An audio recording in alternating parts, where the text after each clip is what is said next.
Hello and welcome back. This week's vlog will be all about how we're removing the wall from the kitchen living room space. So if you want to have a look, stay tuned to the end when I actually reveal what it looks like right now. And hope you enjoy watching the progress of the removal of the wall.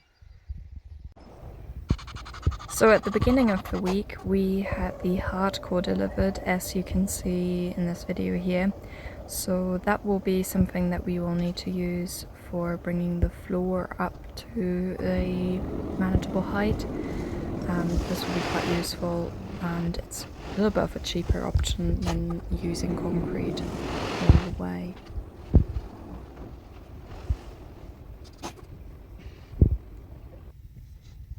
Ben and I have been working on and off on this wall for about a week. To get it to this level. Now I know I didn't do a huge amount of filming, but I hope you will enjoy sort of watching our progress just on this little bit here. So you can see Ben has been he's been only using hand tools to remove any of the larger stones, and my sort of input in this job has been mostly just removing the rubble and some of the smaller stones that I can lift. And Ben has just been lifting the larger stones. So yeah, you can see he's got a sort of range of hammers and different tools to do the job, and yeah, we've just been using a mixture of tools to remove everything.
You see us quite often actually wearing headphones because doing these sort of repetitive tasks, we like to listen to music or podcasts or audiobooks, so that's been quite good.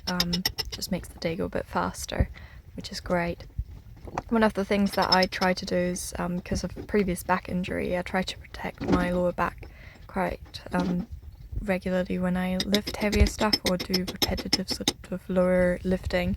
So I've actually been wearing a weightlifter's belt the entire time when doing this job.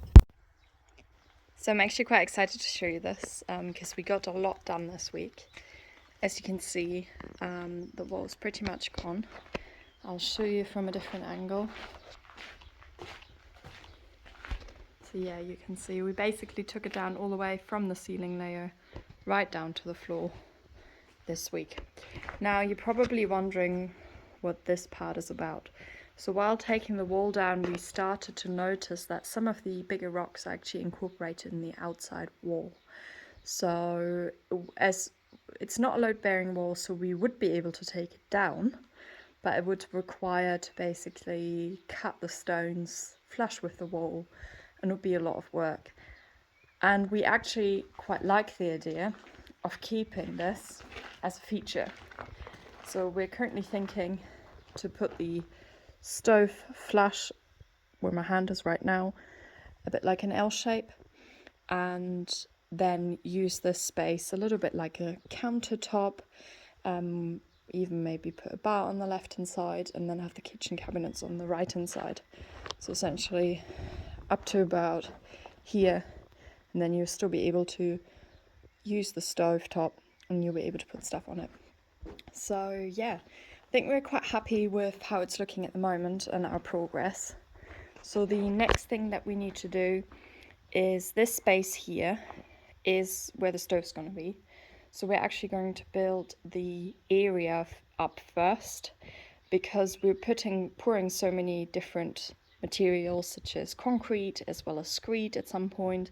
It would be really great to actually put the stove somewhere where it's useful, and so we don't have to move it again, because the stove over there actually weighs 300 kilos, so we want to avoid moving it at all costs, and it's extremely awkward to move as well. So that's holding us up with breaking up this bit of the concrete. So Ben, over the next probably this week, will build a sort of plinth for the stove. We will probably use the actual sandstone, some of the stuff we have removed, to really sort of blend it in, and then sit the stove on top, which will be quite nice, and then we will be able to sort of work around it and break everything up around it. As you saw, we did have the hardcore delivered, so we will be sort of raking a lot of the concrete into the gaps, especially the gaps like that one there, and then start building up with the concrete, with the hardcore, sorry. So we will be doing a layer of hardcore, then sand, then the vapor barrier, then insulation. Concrete will be poured on top of that.